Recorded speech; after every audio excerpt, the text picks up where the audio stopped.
నీ దేవుడిని యెహోవా మాట నువ్వు జాగ్రత్తగా శ్రద్ధగా వినాల. దేవుని మాట నువ్వు వినాల. దేవుడు ఏం చెప్తున్నాడంటే నీ పూర్ణ మనస్సుతో, నీ పూర్ణ మనస్సుతో, నీ పూర్ణ హృదయముతో నీ దేవుడిని యెహోవాను నువ్వు సేవించాల. నువ్వు దేవుడిని కానీ సేవించగలిగితే దేవుడు ఏం చేస్తాడు తెలుసా? నీ కుటుంబాన్ని దీవిస్తున్నాడు, నీ పిల్లలు దీవిస్తాడు, నీ పంటలు దీవిస్తాడు, నీకు మంచి ఆరోగ్యం ఇస్తాడు, నీకు ఆయుష్యం ఇస్తాడు.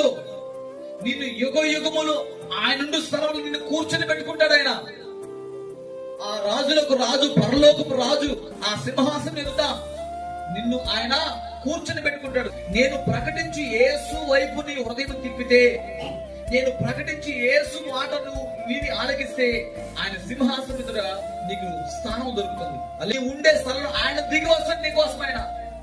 ఆయన నీ కుటుంబాన్ని వెతుకులాడుకుంటూ వస్తాడు. అయితే ఎప్పుడంటే నువ్వు దేవుని మాట వినాలి. నీ పూర్ణ మనసుతో, నీ పూర్ణ హృదయంతో ఆయన సేవించడం.